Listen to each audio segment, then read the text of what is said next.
Pendekatan konsentrasi dalam pengembangan kurikulum. Yang pertama, landasan pengembangan kurikulum. Kurikulum bagi suatu lembaga pendidikan tidak bisa statis, karena prinsip pengembangan kurikulum harus need dan marketable atau menjadi kebutuhan sesuai segmen pasar yang laku dalam dimensi waktu itu. Menurut K. Hajar Dewantara, kebudayaan merupakan faktor penting sebagai akar pendidikan suatu bangsa. Yang kedua, pendekatan lintas budaya dalam kurikulum.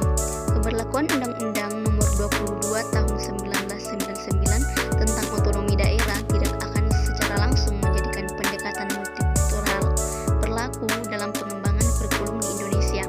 Undang-undang tersebut yang memberikan wewenang pengelolaan pendidikan kepada pemerintah daerah mungkin saja akan menghasilkan berbagai kurikulum sesuai dengan visi, misi, dan persepsi para pengembangan kurikulum di daerah.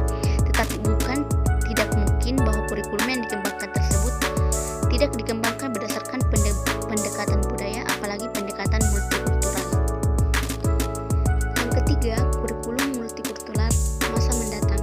Kurikulum yaitu kurikulum sebagai ide, kurikulum sebagai dokumen, dan kurikulum sebagai proses. Ketiga dimensi kurikulum ini berkaitan satu dengan yang lainnya. Sebagai proses dilaksanakan dengan berbagai kebijakan kurikulum. Pada fase ini, target utama adalah para guru paham dan berkeinginan untuk mengembangkan kurikulum multikultural dalam kegiatan belajar dan menjadi tanggung jawabnya. Yang keempat, pengembangan kurikulum sebagai ide. Pengembangan kurikulum sebagai ide adalah langkah awal dan langkah yang sangat menentukan karakteristik kurikulum di masa mendatang yang akan dihasilkan oleh kurikulum multikultural, kurikulum monokultural, atau kurikulum yang diberlakukan secara umum tanpa memerhatikan perbedaan kultural yang ada. Yang kelima, ada pengembangan kurikulum sebagai dokumen.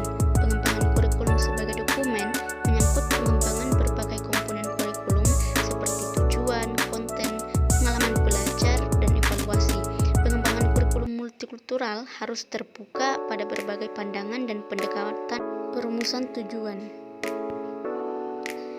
Yang terakhir, pengembangan kurikulum sebagai proses.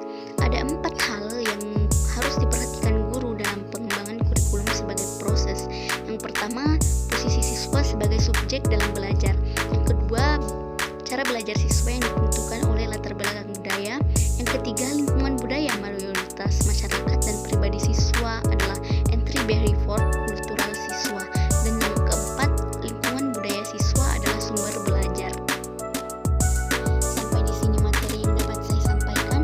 Sebagai kesimpulannya, pengembangan kurikulum masa depan yang berdasarkan pendekatan multikultural dapat dilakukan dengan cara mengubah filosofi kurikulum dari yang berlaku seragam seperti saat ini kepada filosofi yang lebih sesuai dengan tujuan, misi, dan fungsi setiap jenjang pendidikan dan unit pendidikan. Sekian dari saya. Assalamualaikum.